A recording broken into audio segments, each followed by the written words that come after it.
Welcome to my class. Dear students, today we are going to see 9th standard poem 3.1 Coromandel Fishers. This is very interesting poem. It is written by Sarojini Naidu. Sarojini Naidu was a great feminist poet, Indian independence political activist, and the first Indian woman to be President of India. She was known as the Nightingale of India. इसको बुलबुले हिंद भी कहा जाता है. So, today we are going to see explanation of the poem Coromandel Fishers. Rise, brother, rise. The awakening skies pray to the morning light. The wind lies asleep in the arms of the dawn, like a child that has cried online.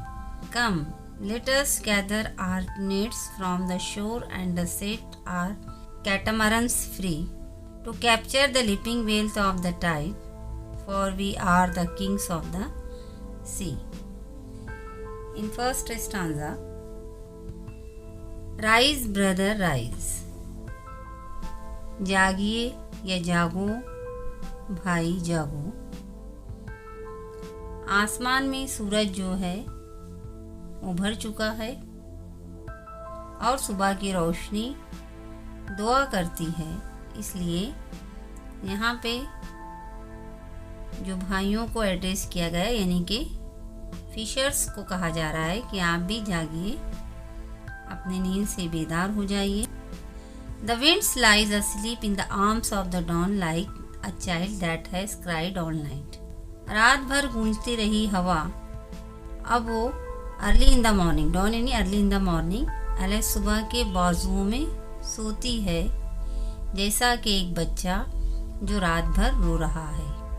इस line में सिमिले का इस्तेमाल किया गया है. The wind is compared to a child explicitly using the word like. हवा को बच्चे के साथ कंपेयर किया गया है. Come, let us gather our nets from the shore and set our catamarans free.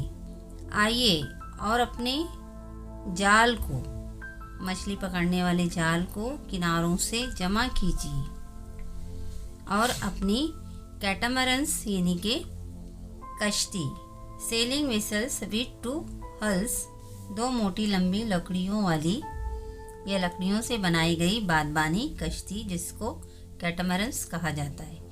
To capture the leaping wealth of the tide, for we are the kings of the sea. यहाँ पर जो माहीगिरी है, जो मछुआरे हैं, जो फिशर्स हैं, वो अपने आप को किंग ऑफ द सी कह रहे हैं, समंदर का बादशाह कहते हैं. वो एक दूसरे को इनकरेज करते हुए कहते हैं कि टाइड की वजह से, टाइड यानी कि ज्वार भाटा या मध्यजर की वजह से जो मछलियां किनारे पर आती है हमें उसे पकड़ना है.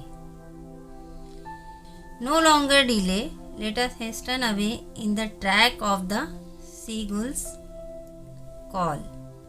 फिशरमैन कहते हैं कि हमें देरी नहीं करना चाहिए, हमें जल्दी से समंदरी बगले के उड़ान की रास्ते की तरफ जाना चाहिए, उनके उड़ान के रास्ते को फॉलो करना चाहिए.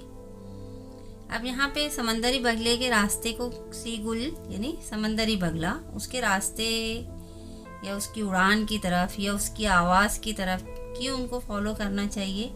क्योंकि ये जो बगले हैं उसी तरफ उड़ान भरते हैं जहाँ पर मछलियाँ उन्हें ज़्यादा हासिल होती है, तो वो वहाँ पर जाकर बड़ी मछलियों को पकड़ सकती है. The seas are mother, the cloud is our brother, the waves are our comrades all. समंदर हमारी माँ है, बादल हमारे भाई हैं और समंदर की लहरें हमारे दोस्त हैं. Comrades means companions, friends. यहाँ पे पोएटेस ने इस लाइन में मेटाफर का इस्तेमाल किया है. She is compared to a mother implicitly without using as or like. What though we toss at the fall of the sun, where the hand of the sea god drives.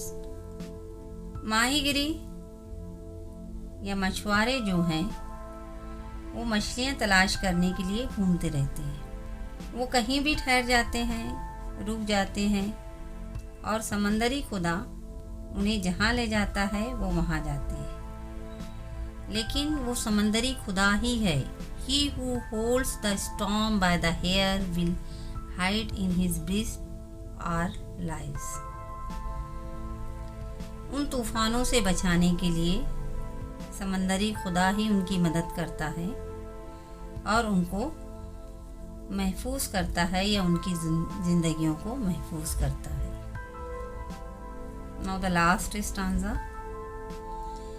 Sweet is the shade of the coconut glade and the scent of the mango grove. यहाँ पर जो मंजर का जो नज़ारे का जिक्र किया है अकॉर्डिंग टू द फिशरमैन, ऐसा नज़ारा जो वो अपने पीछे छोड़ आए हैं। अब वो नज़ारा क्या है? नारियल के पेड़ की छाँव है, आम की, ग्रो का मतलब होता है अमरई या झुंड, पेड़ों का झुंड, उसकी खुशबू है जो वो अपने पीछे छोड़ आए हैं और ये बहुत ही उनके लिए एक दिलकश है या गिविंग ग्रेट प्लेजर जो उनको खुशी देती है। And sweet are the sands at the full of the moon with the sound of the voices below.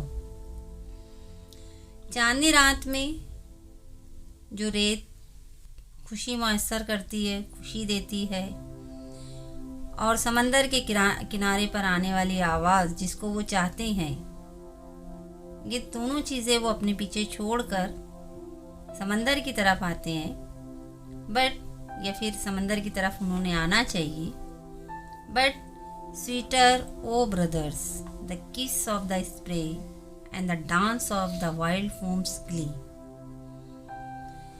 लेकिन ये दोनों चीज़ों से भी ज़्यादा जो खूबसूरत है, जो हसीन है या जो फरहत बख्श है ऐ मेरे भाई, वो है समंदर के पानी का फव्वारा, लहरों से उड़ने वाली फुहार और समंदर की लहरों से टकराकर पैदा होने वाला झाग। ये झाग कल कल करती हुई लहरों पर उछलता है तो ऐसा लगता है जैसे डांस कर रहा है। ये सब नज़ारे उनको ज़्यादा खुशी देने वाले हैं बनिस्बत वो नज़ारे के जो वो अपने पीछे छोड़ कर आए हैं। Row brothers row to the edge of the verge where the low sky meets with the sea. यहाँ पर पोइटेस जो है वो फिशरमैन से या फिशरमैन इल्तिजा कर रहे हैं कि भाई हमें, वर्ज का मतलब होता है एज, यानी हमें समंदर में जाना चाहिए, समंदर के किनारे पर पहुँचना चाहिए और समंदर में हमें वहाँ तक, उस दूरी तक जाना चाहिए जहाँ तक आसमान समंदर से मिलता हुआ नज़र आए, जिसे होराइज़न कहते हैं, जिसे उफ़क़ कहते हैं।